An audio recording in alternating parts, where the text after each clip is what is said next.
sweeping the inn's hearth. Before we drift into tonight's story, make sure to subscribe so you'll never miss a gentle journey through history. Arriving at the hearth before dawn, the air outside the inn is still and heavy, carrying that faint bite of cold that always lingers just before sunrise. Inside, the building rests in silence, its beams and floorboards settling softly after the previous night's activity. The common room lies in a dim half-light, shaped by the faint silver glow of early morning, slipping through the shutter's seams. The hearth, which had roared for hours the evening before, is now nothing more than a quiet bed of fading embers and a thin curl of smoke drifting lazily upward into the chimney. The hearth keeper arrives before anyone else is awake, not because anyone has told them to arrive at such an hour, but because the work demands it. The fire's remains are still warm, and the overnight settling of ash is easier to manage now, before the day's movement disturbs it into the air. The stillness is an ally at this time. It means dust will stay low. It means no boots will scatter it further, and it means the cleaning can be done without the distraction of voices or clattering dishes. The first step is always the same. Survey the hearth without touching it. This pause isn't for sentiment, but for practicality. The hearth tells its own story from the night before. The mound of ash is uneven, a sign that logs were shifted late into the night to keep the warmth going for lingering guests. The edges of the stone are lightly powdered with the pale gray dust of burnt kindling, showing that smaller pieces of wood were used near the end. A few faint scorch marks curve along the iron fireback, where sparks must have spat upward when a dry log split under the heat. These little details guide how the sweeping will be done. The tools are already waiting in their corner. The long-handled broom with its bristles darkened from years of heat and soot.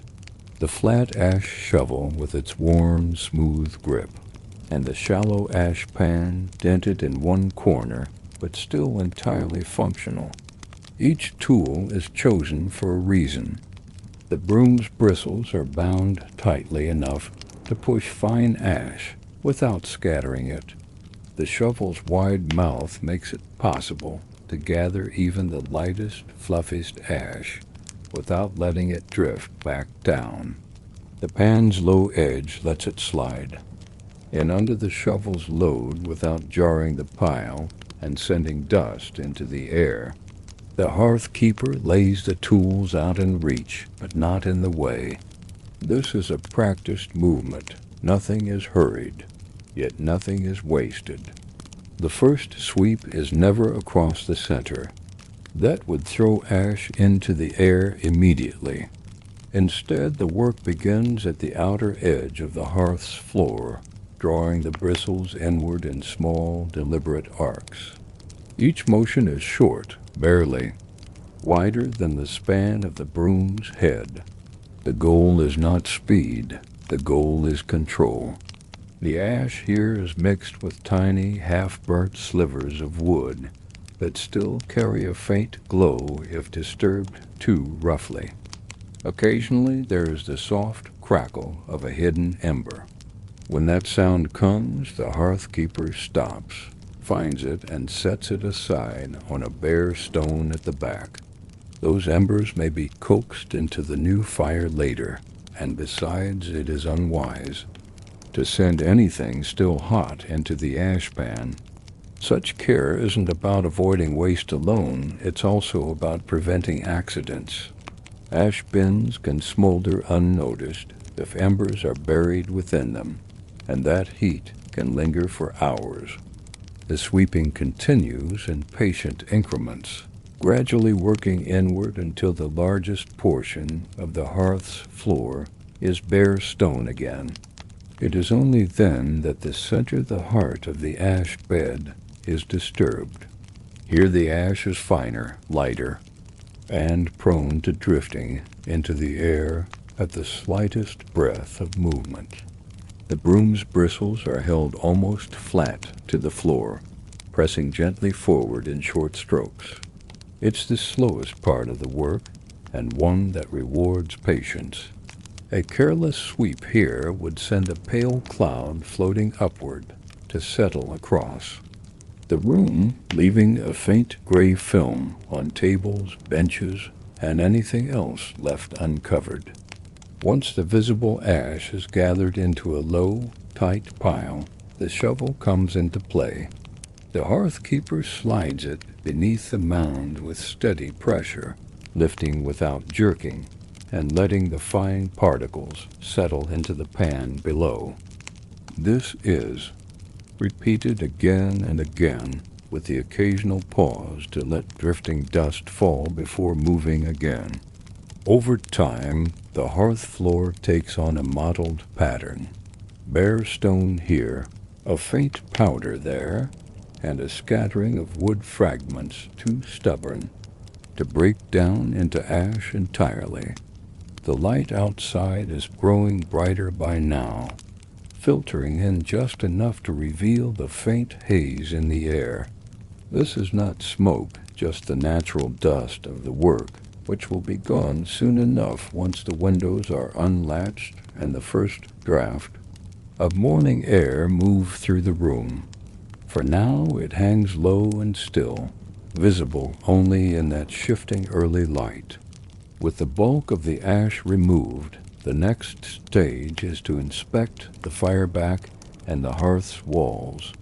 These surfaces catch soot over time, and while they won't be scrubbed clean every morning, they are still checked for loose flakes or heavy buildup.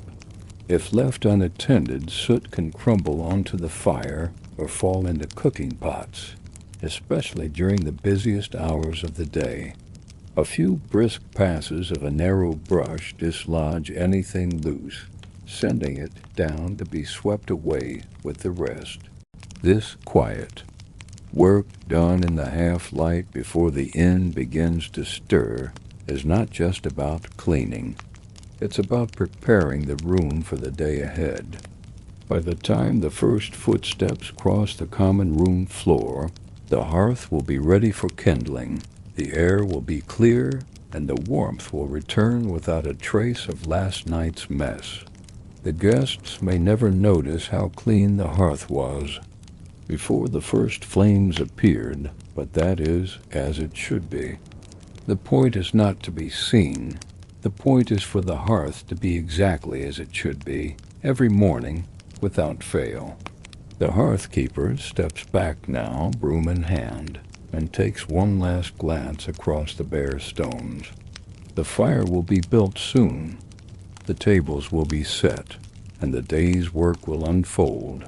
But for now, in these first minutes of the morning, the room belongs only to the quiet and the dust of the past night's fire. Clearing last night's embers and soot, the pile of ash collected from the hearth's center sits quietly in the shallow pan, a soft, uneven mound of pale gray dust with darker flecks scattered throughout. These darker pieces are not merely fragments of burnt wood. They are yesterday's fire reduced to its final, delicate state.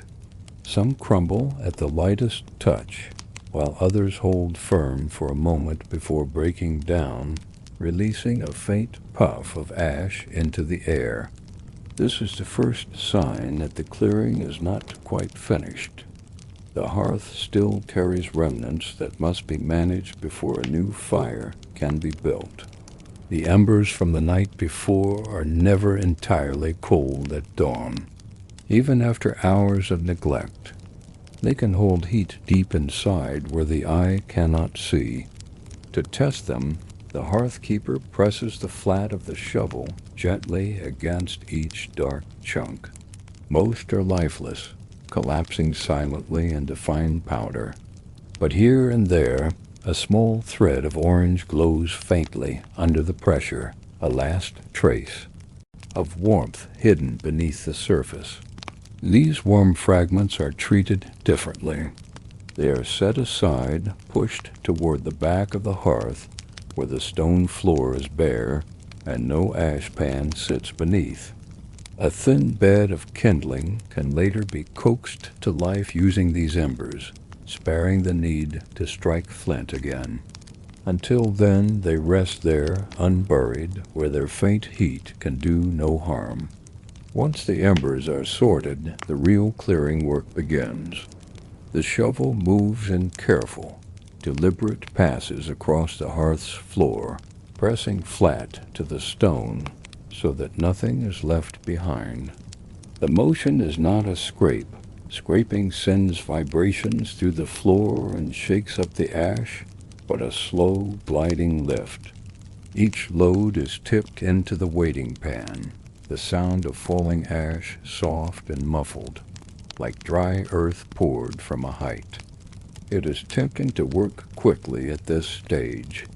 After all, the bulk of the mess is already gone, but haste is an enemy here. Fine ash clings to every surface it touches, and the slightest rush will scatter it across the room. So the hearth keeper works methodically, almost in a pattern, a sweep from the left edge inward, a sweep from the right, meeting in the middle, then a pause to let the air settle before the next lift. Soot is the next concern, while ash rests. On the floor, soot coats the walls and fireback in a thin, stubborn layer. Some mornings it is hardly noticeable, just a faint haze that will go ignored for another day. But today, the blackened patches stand out sharply, their edges uneven where sparks and smoke have left their mark. Soot is not simply dirt, it is the byproduct of incomplete burning, and it clings with surprising strength. Left alone, it builds into a crust that can flake off into food, drink, or the new fire's flames, sending sparks where they are not wanted. To loosen it, the hearthkeeper takes up a narrow, stiff-bristled brush, its handle smoothed by years of use. The bristles scrape across the fireback with a faint, rasping sound, sending down soft flakes of soot that darken the ash below. Here, again, the work is steady and controlled. Too much force would send a black cloud into the air, staining the air and nearby surfaces. Sometimes there are patches of soot that resist even the stiff bristles. For these, the edge of the ash. Shovel is pressed against the stone or iron, and with a short, sharp motion, the soot is lifted free. The hearthkeeper knows the surface well enough to avoid gouging or scratching it. The marks of careless work are not easily removed and would show for years. The corners of the hearth are the most difficult. Ash and soot alike collect there, in stubborn heaps shielded from the easy sweep of the broom. The brush is worked into these narrow spaces, coaxing the debris out in small clouds that are quickly swept into the pan. It is slow work, but it has its rhythm. Loosen, sweep, gather, lift. Now the hearth floor is nearly bare, its stone surface showing faint discolorations from years of fire. These marks are not flaws. They are proof of the hearth's service, its constant use through cold evenings and early mornings. The hearthkeeper does not try to scrub them away. That would be wasted effort. And besides, the stones would only darken again by nightfall. The ash pan is heavy now, filled almost to the edge. It must be emptied before the next stage of preparation. Carrying it through the quiet common room requires care. The ash is light and ready to rise at the slightest jolt. Each step is measured, avoiding the loose board near the corner that would send a shiver through the load. Outside, the air is cooler and fresher. The ash is tipped into a dedicated bin well away from the inn's wooden walls. This bin is deep and covered, designed to keep wind from lifting the ash into the air and to prevent the smallest ember from finding anything to burn. Once emptied, the pan is tapped lightly to dislodge any clinging dust before being brought back inside. With the ash gone, the hearth keeper returns to inspect the work. The floor is clear, the fireback is free of loose soot, and the embers reserved at the back glow faintly, promising an easy start to the day's first fire. There is still more to do. The stones need to be dusted down, the andirons checked, and the kindling laid, but the hearth itself is now a clean, ready space. It is a small transformation, but a necessary one. The hearth is more than a place for flame. It is the heart of the room's warmth and the center of its work. By clearing it so completely, the hearth keeper ensures that nothing from the night before will taint the fire that is to come. Guests will see only a well-tended blaze and hear the comfort of its crackle, never knowing how much quiet effort came before. The morning light has brightened while this work was done. The faint silver of dawn has given way to a warmer glow, touching the wooden beams above and picking out the grain in the tables and benches. Soon the inn will fill with the sound of footsteps, voices, and the clink of dishes. But for now, in the moments before kindling is laid, the hearth stands bare and waiting, a place of clean stone and quiet embers, ready for the day ahead. If you're enjoying this quiet stroll through history, don't forget to subscribe for more peaceful stories like this. Dusting the stonework and preparing the fire bed. The hearth floor is now bare, yet it carries the marks of its work. A faint gray haze clings in the corners, caught where broom and brush cannot fully reach. The fireback, though free of loose soot, still shows its uneven coat of darkened stone and iron, the permanent patina that comes from years of heat. Before any new fire can be laid, the hearth keeper knows the stone must be dusted, not scrubbed, so that no stray ash will billow. Up when the first draft of air passes through, a wide, soft, bristled brush is brought forward. Its handle is longer than a handspan, giving just enough reach to sweep the upper corners without leaning too far into the hearth itself. The bristles, made from stiff plant fibers, are springy and coarse enough to dislodge fine ash, yet gentle enough to avoid scattering it into the air. The hearth keeper works from the top downward, following the old habit of letting gravity do its part. Each stroke of the brush makes a faint, whispering sound, the dry bristles dragging over stone and mortar. A thin stream of dust falls with every pass, joining the pale scatter already on the hearth floor. The movement is slow and even. There is no hurry.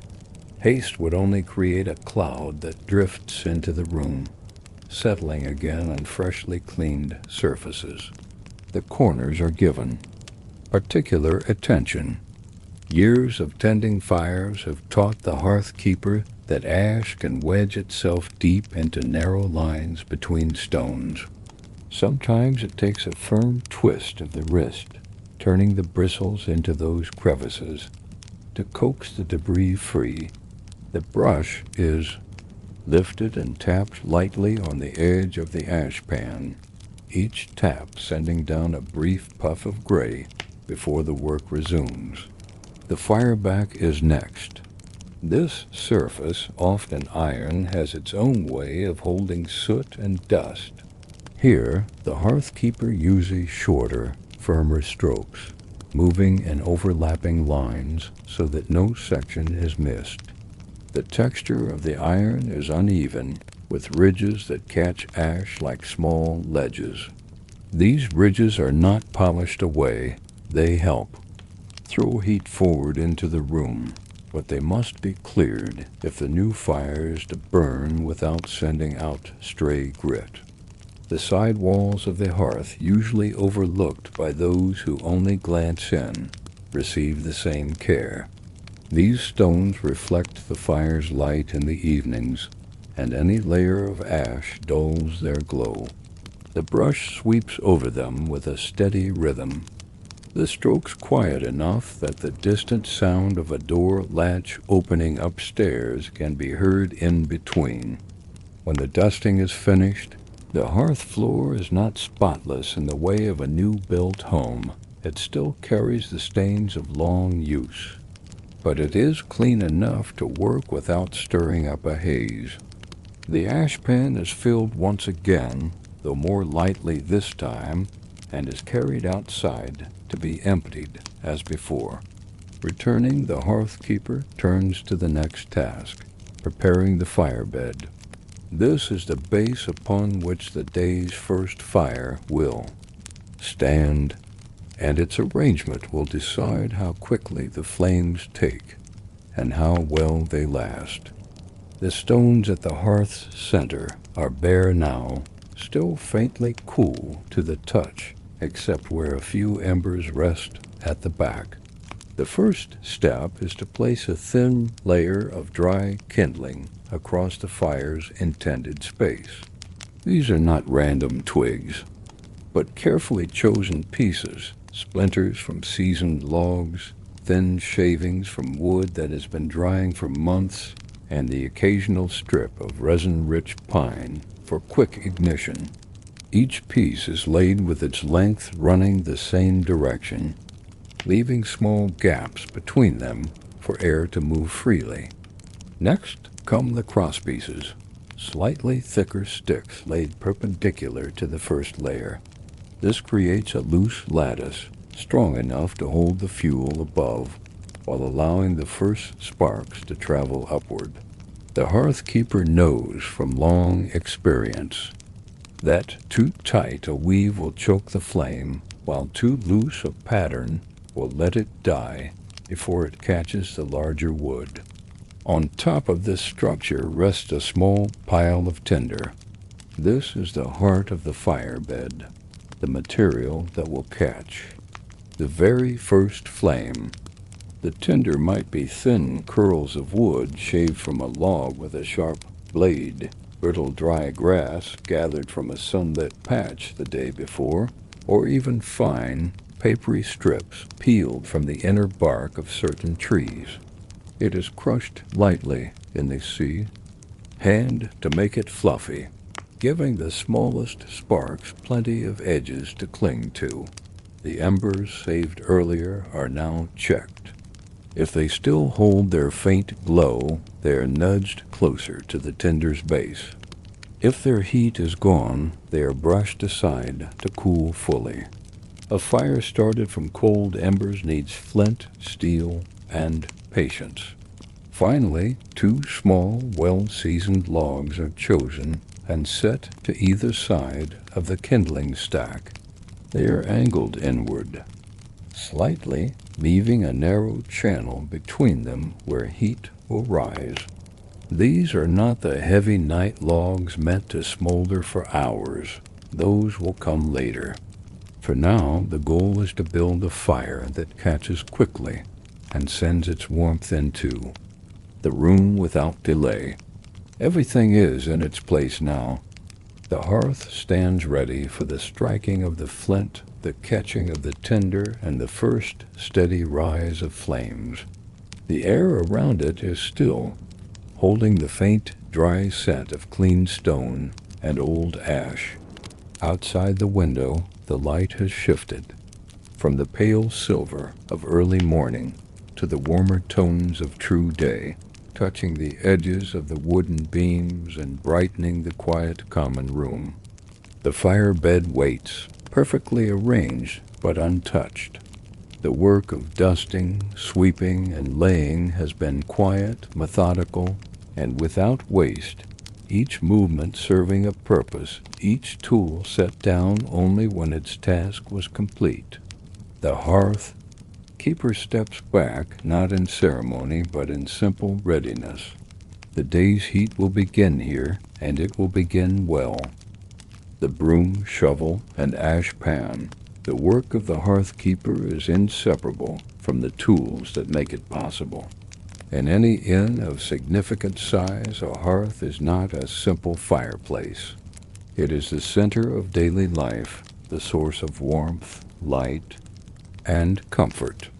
Keeping it clean and functioning requires more than hands alone. It requires instruments shaped by years of experience, each one designed for a specific purpose. The broom is the first of these tools, the instrument most often in motion from the earliest hours of the day until the hearth's fire has burned low for the night. Unlike a household broom for sweeping dust across wooden floors, the hearth broom is shorter, stiffer, and bound with fibers resilient to heat and soot. Its bristles are bound tightly to resist breaking under pressure, yet springy enough to lift fine ash without scattering it. The handle, worn smooth from repeated use, fits comfortably in the keeper's hands, allowing precise control over every sweep. Each morning the broom is examined before use. Loose bristles are trimmed, and the base is tapped lightly to dislodge any soot or ash that clings from previous work. This inspection is a small but necessary step. A single broken bristle can scatter dust or snag on a rough patch of stone, creating more work than it saves. Once ready, the broom is swept across the floor in deliberate strokes, each movement calculated to move ash efficiently without raising a cloud. Next comes the shovel, a tool heavier and more purposeful. Its wide, flat blade is designed to lift substantial amounts of ash in a single pass, yet its edge is thin enough to slide under stubborn embers without disturbing the hearth floor. The handle is reinforced with iron bands, ensuring it will not snap under the weight of repeated lifts. The hearth keeper uses the shovel in concert with the broom, gathering ash into tight piles that can then be carried away for disposal or storage.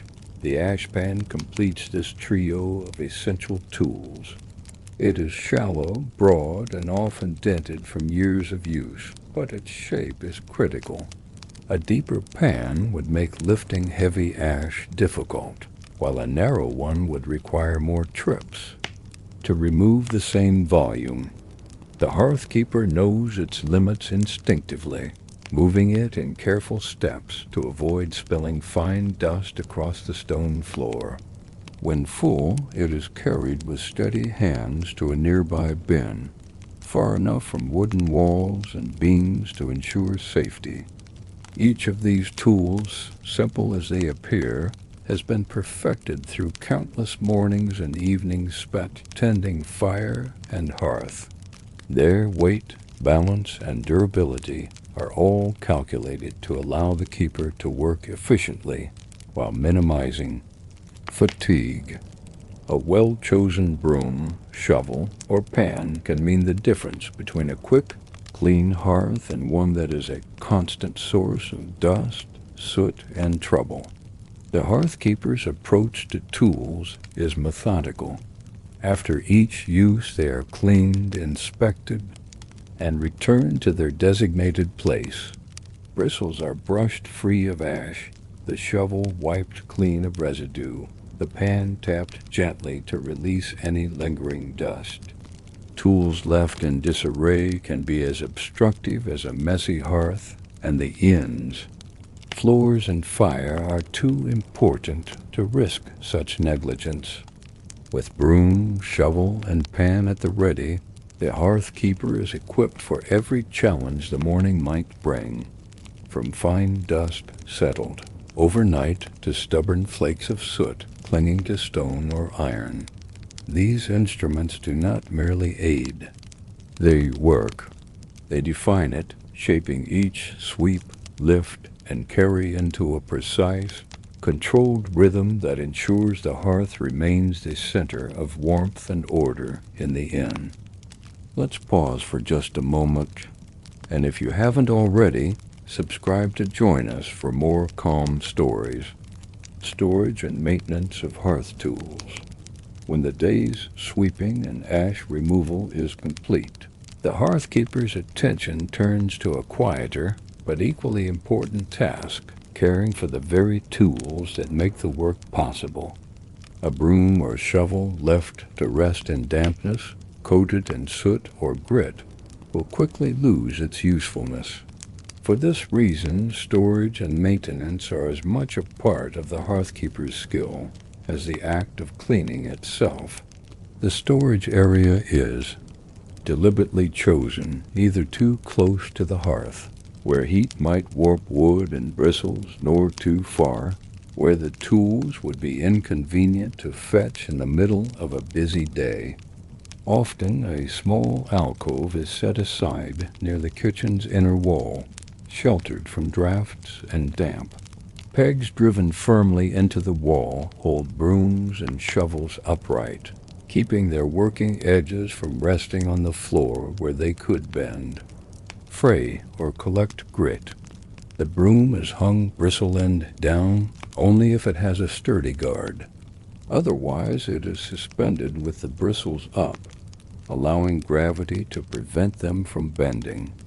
In smaller inns where space is limited, the hearthkeeper will tie a length of cord to the handle and hang the broom from a ceiling hook, making clever use of unused space.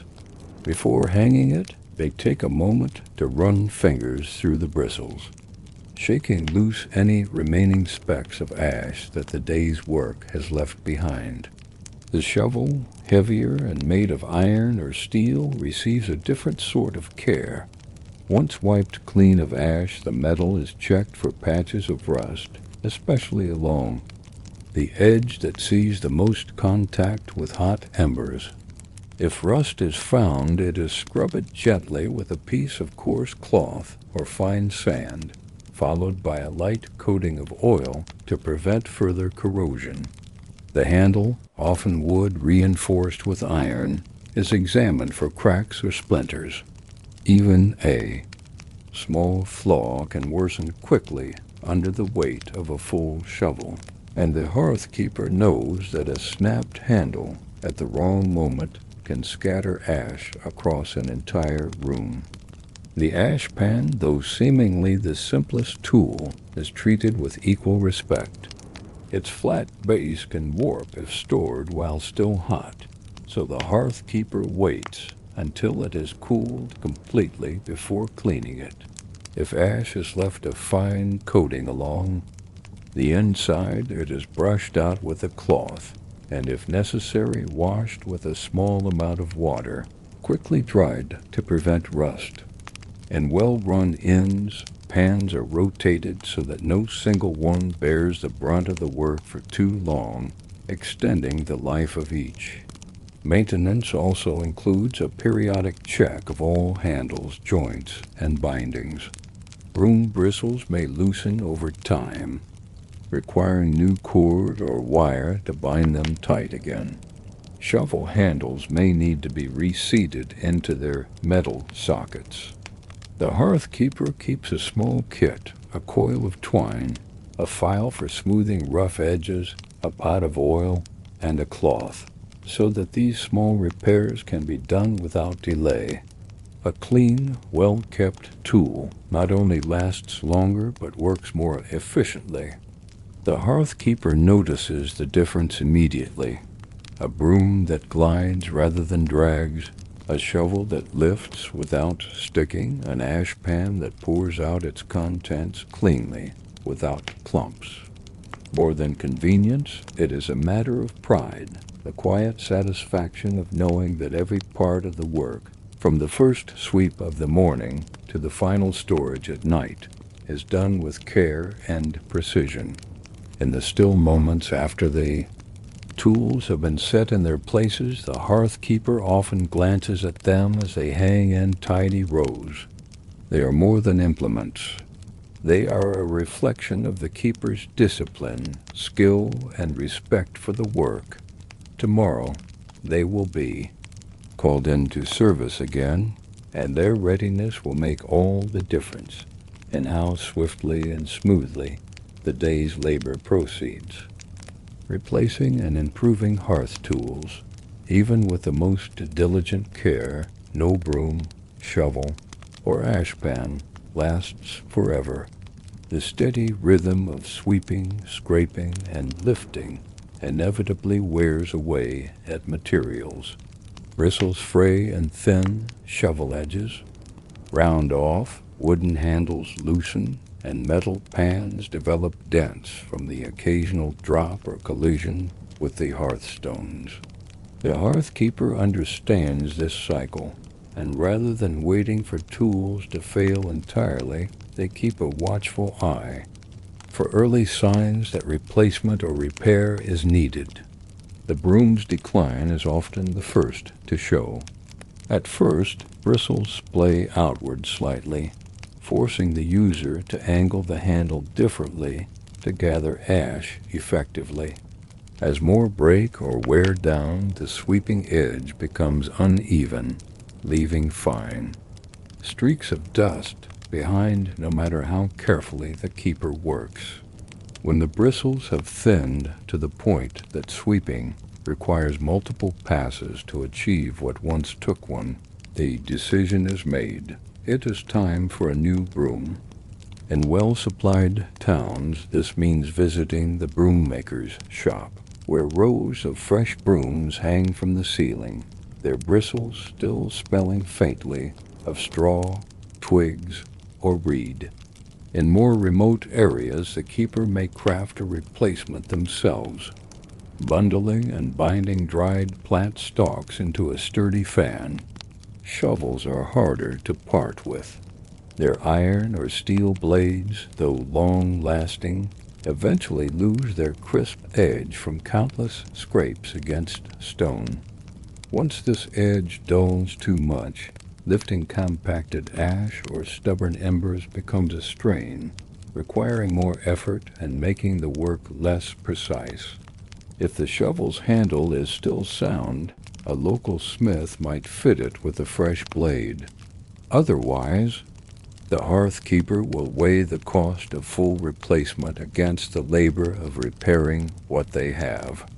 A new shovel is a serious investment, and it is chosen with care. The balance between handle length, blade width, and weight must feel right in the hand. The ash pan's decline is subtler. A dented base makes ash slide unevenly, leaving behind a thin trail on the floor. Rust spots can be patched or scrubbed away for a time, but if they deepen, the pan begins to feel weaker, less trustworthy for carrying heavier loads. A hearth keeper who values neatness will not tolerate a pan that spills ash or catches soot in uneven seams. Replacement is straightforward if a tinsmith works nearby, but in some cases, the keeper will have to improvise, shaping a pan from a cut-down sheet of metal or even converting a shallow cooking tray into service. Improvement often comes hand in hand with replacement. A broom might be fitted with slightly stiffer bristles to better handle a particular hearth's stubborn debris. A shovel handle could be wrapped in leather for a steadier grip, or a pan might be reinforced along its edge to better withstand bumps and knocks. In busy inns where the hearth works constantly, the keeper might even request custom-made tools from local craftsmen, tailored to the exact size and shape of their hearth opening. The arrival of a new tool is a small but notable event. It is inspected closely, tested for balance, and sometimes even given a quiet trial run before being put into full service. The old tool, depending on its condition, might be kept as a spare, repurposed for lighter duties, or taken apart for salvageable materials, the wooden handle reused, the bristles composted, the metal melted down for future work. Replacing tools is not simply a matter of necessity. It is also a way of refining the work itself. With each new broom, shovel, or pan, the hearth keeper has an opportunity to make the task a little smoother, faster, or more precise. Over years of service, they come to know exactly what shape, weight, and balance suit their movements, and each replacement becomes another step toward a set of tools that feels perfectly tuned to their hands. Preparing the hearth for cleaning. The art of sweeping a hearth begins long before the first bristle touches the ash. Preparation is as important as the cleaning itself, for an unprepared hearth can scatter soot across the room, soil the air, and make the work more cumbersome than it needs to be. The hearth keeper knows this well, and each step in the process is carried out with deliberate care. The first task is ensuring the fire has completely cooled. Even embers that appear dead can hide pockets of heat beneath a layer of ash, ready to flare with the slightest draft. A cautious hearth keeper will spread the ash thin with the shovel, feeling for warmth at the back of their hand at a safe distance. If any trace of heat remains, they wait, perhaps tending to another chore, until the hearth is truly cold. Only then can sweeping begin without risk of airborne sparks or burns. Once the fire is safely out, the keeper considers the surroundings. Chairs or stools placed too near the hearth are shifted back, and rugs or floor coverings are rolled away from the immediate work area. If the room is furnished with draped fabrics or delicate items, they may be covered with a cloth or moved entirely to prevent stray soot from settling upon them. These precautions save much trouble later, as fine ash has a way of clinging stubbornly to anything it touches. Next comes the positioning of tools. The broom, shovel, and ash pan are placed within easy reach, but far enough from the sweeping path to avoid accidental contact with ash-laden bristles. Some keepers set a damp cloth nearby to wipe their hands, or to quickly blot up a bit of soot before it can be smeared deeper into a surface. Others keep a small bucket of water at hand, not for cleaning the hearth directly, but to dampen ash if it begins to rise into the air in stubborn clouds. Before the first sweep, the hearth keeper takes a moment to assess the ash itself. A fire that has burned mostly hardwood will leave fine, pale ash that is light and prone to drifting. Softwood fires, by contrast, often leave a heavier, grittier residue that settles more readily but clings to the hearth floor. Mixed fires produce layers, sometimes light ash on top, heavier below, requiring a change in sweeping rhythm as the work progresses. The presence of soot on the back wall of the hearth or in the corners signals that an angled sweep will be needed to dislodge it effectively. Some keepers will even lightly mist the ash with water before sweeping. This prevents fine particles from rising into the air, but it must be done sparingly. Too much moisture turns ash into a paste that clings to tools and surfaces alike. Others rely on gentle movements, sweeping slowly at first to gather the loose top layer before more. Vigorous strokes bring up the settled residue beneath. In well-used hearths, preparation also means dealing with small bits of unburnt fuel. These might be charcoal pieces or half-charred wood fragments, still suitable for the next fire. Rather than discarding them with the ash, the keeper sets them aside in a small basket. This is both practical and thrifty, ensuring that nothing of value is wasted. Finally, the hearth keeper positions themselves in a stance that allows for steady, controlled movement. Kneeling too close risks a faceful of ash when the broom moves. Standing too far away forces awkward reaches that scatter debris. A balanced position, knees bent slightly, broom held at a comfortable angle, ensures that the work can be done without strain. With the area cleared, tools ready, and the hearth fully assessed, the space is prepared. Only then does the first sweep begin, the bristles touching down in a slow, deliberate motion, gathering the ash as quietly as possible. If you're enjoying this quiet stroll through history, don't forget to subscribe for more peaceful stories like this. Sweeping for maximum control and cleanliness. Sweeping a hearth is as much about control as it is about removing debris. A poorly timed stroke or overly forceful sweep can lift a cloud of ash into the air, undoing minutes of careful preparation. The seasoned hearth keeper works slowly at first, coaxing the ash into piles with movements that are neither hurried nor heavy-handed. The broom is held close to the bristle base, rather than at the far end of the handle. This allows for smaller, more precise motions, especially when working near the back wall or in tight corners. The bristles themselves, whether of bound twigs, stiff straw, or soft reed, are pressed lightly against the hearth floor. Too much pressure drives the ash into crevices. Too little fails to gather it at all. The right touch lifts the residue cleanly, without scattering it. Work begins at the furthest point, usually the back wall of the hearth, and moves steadily forward toward the opening. This prevents walking over already cleaned areas and avoids pushing debris deeper into corners. Each stroke overlaps the last slightly, catching any fine dust left behind.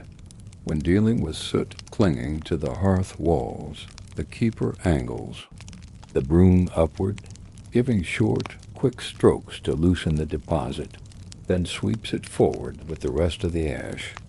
Corners and edges require special attention. Ash tends to pack tightly where the hearth floor meets the wall, resisting a single sweep. Here, the keeper uses a narrow tool. Sometimes just the broom turned sideways, other times a small hand. Whisk to loosen the compacted material before gathering it into the main pile. Control of the sweep also comes from the pace. A hurried movement stirs the air, lifting the lightest particles into a drifting haze. The experienced hand keeps movements smooth and deliberate, letting the bristles skim rather than scrape the surface. If the ash is particularly dry and flighty, the keeper may pause to mist it lightly with water, or simply breathe in a way that avoids strong gusts from the mouth or nose. Even the smallest draft can send ash aloft. As piles form, they are gathered with the shovel in shallow scoops. Deep scoops risk spilling. Shallow ones allow for steady transfer to the ash pan. The pan itself is kept close at hand, avoiding unnecessary steps that could stir the rooms. Air. Each load is tipped gently into the pan's center to prevent small clouds from escaping the edges. In homes where the ash is saved for later use, perhaps in soap making, garden fertilization, or cleaning solutions, it is kept in a lidded bucket to protect it from moisture. In other cases, the ash is carried outdoors immediately and disposed of in a designated spot far from structures and flammable materials. Whatever the destination, the movement is careful, as even the faintest breeze can carry a thin veil of ash across the floor or clothing. The last stage of control is a final pass with the broom, this time featherlight, just enough to lift the remaining fine dust without raising it into the air. The result is a hearth floor that feels almost bare beneath the bristles, not polished, but free of loose residue, ready for either the next fire or a more thorough washing. By the time the broom is set aside, the work area is still, with no drifting particles in the air. The keeper knows that success is not just a matter of cleanliness, but of the quiet control that kept the mess contained from the first stroke to the last. Disposing of ash and maintaining the hearth's appearance. The final stage of hearth sweeping is disposing of the ash and ensuring the hearth remains in good condition for the day's work. The piles gathered with the broom and shovel are now transferred to the ash pan, each scoop handled carefully to prevent spills. Even small drops of ash can leave marks or settle in cracks where they are difficult to remove later. Once the pan is full, it is carried to the designated storage or disposal area. In inns where ash has a practical use, for example, in cleaning solutions, making lye, or as a soil amendment, it is emptied into a lidded container that protects it from moisture and contamination. Where ash is simply waste, it is taken to a safe outdoor location, away from wooden structures, straw piles, and other flammable materials. The journey must be steady and deliberate. A sudden jostle can scatter fine particles across the floor or path. The hearth keeper may then take a final glance at the hearth's stone or brick surfaces. Any stray dust left behind from sweeping can be brushed away with a soft, dry cloth. The hearth walls, too, may be wiped lightly to remove soot that did not yield to the broom. These finishing touches are subtle but crucial, leaving the hearth ready for lighting or inspection without the faint haze of loose ash that tends to rise into the air. Maintaining the hearth's appearance also involves attention to its metal components. Firebacks, iron grates, and andirons benefit from occasional brushing or light wiping to prevent soot buildup that can affect heat reflection or airflow.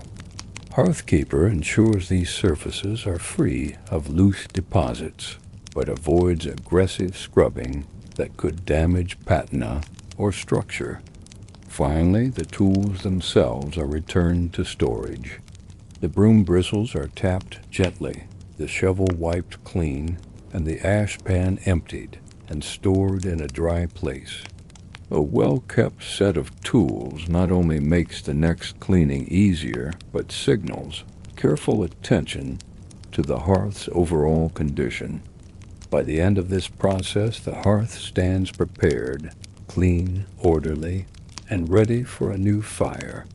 The floor is clear, the tools are ready, and the keeper can move on to the next task with confidence. The work has been quiet and precise, demanding patience and care, and it leaves the hearth as it should be, the central functional heart of the inn's warmth and comfort. Selecting and arranging fuel. Before the first spark of the day can be struck, the hearthkeeper must gather the right combination of fuel. This begins with a walk to the inn's wood store, which might be a small shed adjoining the kitchen, or a stacked supply beneath an overhanging roof to keep it dry. The door is opened with care, letting in the cool air and revealing rows of logs stacked neatly their ends pale where they were split months before. The smell inside is a mixture of seasoned wood, faint earthiness, and the sharper scent of bark. The keeper first selects kindling, thin, dry sticks that will catch easily and create a quick flame. They are tested by weight and sound. Dry kindling feels light, and when two pieces are tapped together, they make a crisp, hollow click rather than a dull thud. Bundles of these are set aside in a basket, alongside small splinters shaved from larger logs. Next comes the choice of primary fuel. For an inn, the wood must burn steadily and produce good heat without needing constant attention. Well-seasoned hardwoods such as oak, beech, or ash are often preferred. The keeper selects logs of varying thickness, thinner ones to build heat, quickly, thicker ones to sustain it. Each is lifted, judged for dryness, and stacked in a second basket for transport. Sometimes, in addition to wood, other fuels are considered: charcoal for a slower, hotter burn, or peat blocks in regions where they are available. These are kept separate from the wood, so the fire's burn rate can be adjusted as needed during the day. The innkeeper's experience guides these decisions, knowing how much fuel will be required before midday, when the hearth might need to be cleared again. With the fuel chosen, the keeper returns to the hearth. The fire bed is inspected, ensuring that yesterday's embers, if any remain, are either removed or incorporated. The logs are arranged with precision. First, a small stack of kindling in the center, crisscrossed to allow air to pass through. Around this, slightly larger sticks are placed, forming a pyramid or cabin shape that gives the flame paths to climb. Finally, the heavier logs are set nearby, ready to be added once the fire is well established. In some ends, a small bundle of tinder, perhaps dried grass, shredded bark, or thin wood shavings, is placed at the very base. This tinder is so light it can be lit with the smallest ember or a single match. Its role is to flare quickly, feeding heat to the kindling, until the larger wood begins to catch. By the end of this stage, the hearth looks like a carefully planned structure. Light materials at the base, medium above, and heavy nearby. Every piece has a purpose, and every gap in the arrangement is intentional, allowing air to feed the flames. The preparation has been methodical and quiet, yet it sets the tone for the entire day's warmth. Igniting the fire and building heat, the arranged hearth waits in stillness, each stick and log ready for the first flicker of flame. The innkeeper or hearthkeeper reaches for the tools of ignition, which may vary depending on what is at hand. A box of matches kept dry in a tin, a flint and steel, or even a long, thin taper saved from the night before. Whichever method is chosen, the process is unhurried. A rushed hand can scatter the delicate balance of air and fuel. If flint and steel are used, a piece of charcloth or finely shredded dry material is held close to catch the spark. The steel strikes against the flint with a sharp metallic ring, and the moment a spark lands, it is coaxed with a gentle breath until a glowing ember forms. This ember is then touched to the waiting tinder, which responds with a quick, light flare. If matches are used, the sound is softer. The scrape of match head against rough surface, the tiny hiss as it ignites, and the sudden bloom of heat. At the tip, the tinder ignites first, a brief and bright flame that races upward into the waiting kindling. The kindling crackles almost instantly, releasing faint pops as trapped moisture turns to steam and escapes. The arrangement begins to shift subtly as the heat grows, sticks leaning, embers forming, and the air above shimmering slightly. A skilled fire builder knows the temptation to add large logs too soon. Instead, medium-sized sticks are added, gradually each one placed where the flame will naturally catch. This layering ensures the fire builds strength without being smothered. The goal is not just light, but sustained heat, and that can only be achieved through patience. As the flames gain confidence, their color deepens from pale yellow to a richer orange. The smallest pieces begin to collapse into a glowing bed of coals, which is the true foundation of a lasting fire. The larger logs are brought forward now, placed so their edges touch the coals but do not cover them entirely. This contact allows the heat to draw into the logs slowly, igniting them from the inside out. The room begins to change with the fires. Progress. The cold dampness of morning is replaced by a steady warmth that radiates outward. Shadows dance against the inn's walls, and the gentle roar of burning wood becomes the quiet background to the day's work.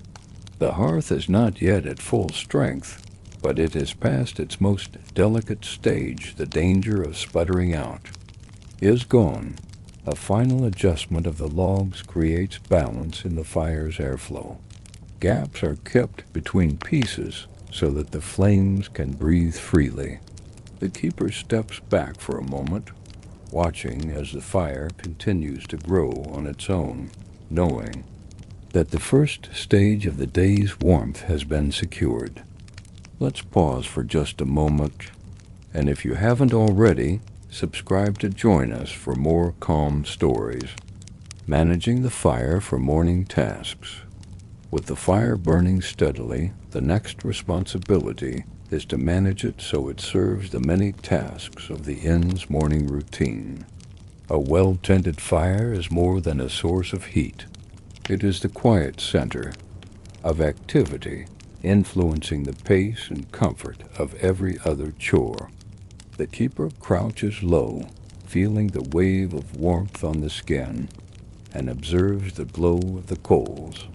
Their even redness is a sign of balanced heat, not too hot to scorch, not so cool that the flames weaken. A long-handled poker is used to nudge a log slightly inward, exposing more of its surface to the coals. This adjustment ensures that both the fire's flame and its heat remain consistent. If the morning requires boiling water quickly, perhaps for warm drinks or to prepare broth, the fire is encouraged to burn hotter. This is done by adding smaller sticks and arranging them in a loose pattern that invites airflow. If the need is instead for a slow, even heat for baking bread or simmering stew, the flames are allowed to settle, and the bed of coals is spread evenly under the cooking area. A layer of ash, often swept from the previous day, is kept in a small bucket near the hearth. A thin sprinkling of ash over certain coals can temper their heat, creating a spot where something can warm gently without boiling over. Such control is learned through experience. The eye begins to judge temperature by the brightness of embers and the height of the flame. Throughout the morning, the fire demands attention. Every so often, the keeper steps forward to turn a log, adjust the kindling, or rake embers to where they are most needed. Neglect would quickly lead to smoke filling the room, or worse, the fire dwindling until it has to be rebuilt entirely. The room's air changes as the fire matures. At first, there was the sharp bite of cold air mixed with the faint tang of smoke. Now the warmth is steady, and the scent of burning wood is softer, more a background presence than an intrusion. The sound of the fire is no longer the sharp crackle of ignition, but a gentler rhythm with occasional pops from sap pockets deep in the logs. By mid-morning, the fire's role expands beyond cooking. Damp clothes or cloths used in cleaning may be hung on a wooden rack nearby to dry. Boots left too close to the flame are carefully pulled back to prevent warping. The warmth spreads outward into corners of the room where guests sit quietly, their hands wrapped around mugs or bowls that have been warmed by the hearth. Tending the fire is not a single act, but an ongoing dialogue between person and flame. It requires reading small signs, a sudden increase in smoke, a leaning log, a pocket of embers cooling faster than the rest. Each adjustment, however small, keeps the fire not just alive, but in service to the day's needs. When the innkeeper finally steps back, the fire is no longer a fragile morning spark. It is a stable, living heat source that will carry the building through the busiest hours ahead, ready to be shaped again for midday meals or to warm the hands of those arriving from the cold. Clearing the surface. The day's trade leaves the inn's wooden counters marked with a record of activity. Faint rings from mugs, a scattering of crumbs, smudges where hands have rested while exchanging coin or leaning in for conversation. Before the wood can be properly tended, the first task is to clear it entirely. Each item is lifted with care. The inn's bell is set on a nearby shelf, far enough away that its clear finish will not be touched during the work. Small bowls, plates, and the few stray coins that have been left behind are collected and placed in a basket. Even the small wooden token board where room keys are noted is taken down. The surface must be bare if the cleaning is to be thorough. Once cleared, the counter reveals its grain more clearly. Years of use have smoothed its edges and darkened its surface in certain places, but the wood still holds a quiet warmth beneath. The marks of time. This is not a surface meant to remain untouched. It is built for work, for daily contact, for the weight of mugs and the slide of plates. Still, its upkeep is what allows it to endure. A dry cloth is taken first, swept across the length of the counter to remove loose crumbs and dust. The movement is steady from one end to the other, with the cloth folded over periodically to keep from dragging debris along. Each pass reveals a little more of the clean wood beneath. At the far end of the counter, where guests often lean while speaking with the innkeeper, the grain has become faintly polished by years of contact. Here, a slightly firmer press of the cloth ensures the area is free of lingering oils from hands. In the corners, where the wood meets the supporting beams, a small brush is used to reach dust that settles in the narrow crevices. By the time the dry cleaning is finished, the counter looks lighter, the surface ready to take in whatever care is given next. Nothing is rushed. The aim is not just to clean, but to prepare, to give the wood the best chance to absorb the oil that will follow, and to stand ready for the work of another day, applying oil for preservation. With the counter cleared and dusted, the next step is to restore the wood's strength and luster.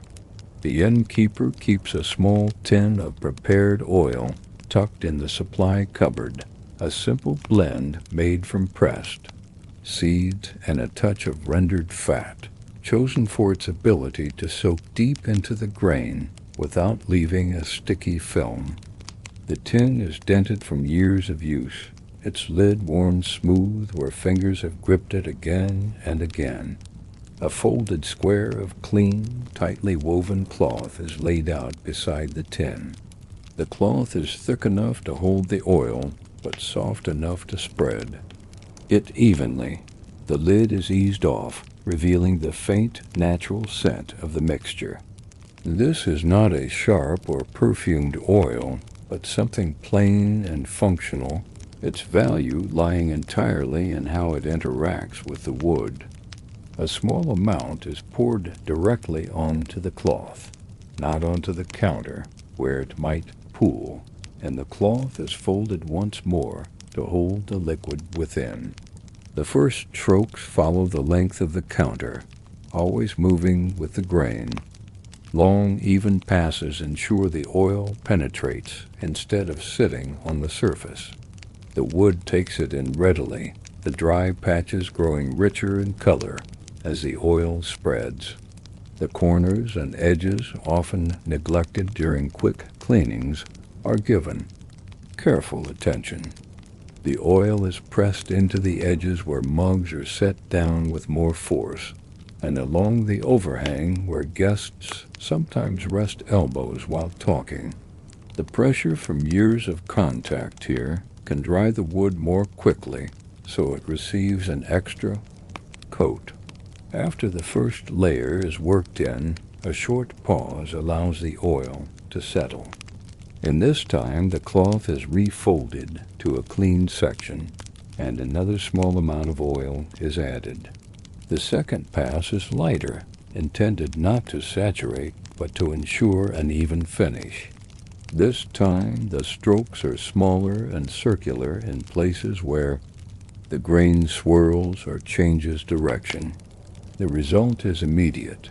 The wood's natural patterns stand out more clearly, and the surface feels smoother to the touch.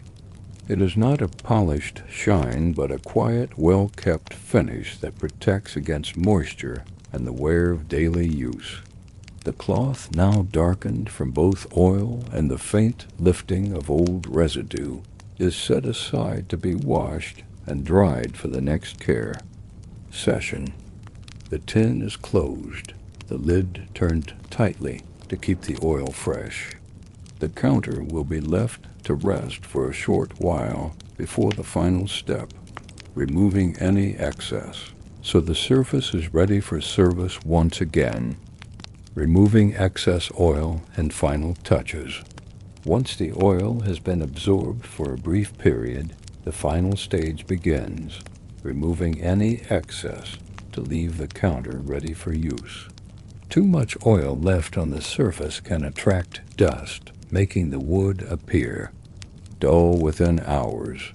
The innkeeper takes a clean, dry cloth and begins to work along the grain, pressing lightly but evenly. The strokes are deliberate, ensuring that every part of the counter receives attention. The edges and corners where oil tends to accumulate are carefully dabbed and wiped. Small circles in areas of intricate grain ensure the liquid has fully penetrated the wood rather than lingering on top. As the work continues, the counter takes on a subtle richness. The deepened tones of the wood are revealed not in glaring shine, but in a soft glow that catches the light from the windows. Fingerprints from the morning's work are gone, and the surface feels firm and nourished under the hand. Next, the innkeeper inspects the counter for any lingering marks or crumbs that may have been missed in the earlier stages. A small brush reaches into joints and seams, and a final pass with the cloth ensures that even the smallest imperfections are addressed. The tools used, cloths, brush, and tin, are returned to their designated storage. The cloths are folded neatly, ready for the next session. The tin is closed tightly and set aside, its contents preserved for future care. The innkeeper steps back, surveying the counter as it now appears, orderly, smooth, and protected, capable of enduring another day of guests, meals, and exchanges. With the work completed, the counter is not merely clean. It has been maintained, strengthened, and prepared to serve. This attention to detail, though subtle, contributes to the ends. Overall atmosphere, a quiet assurance of care and readiness that pervades the space.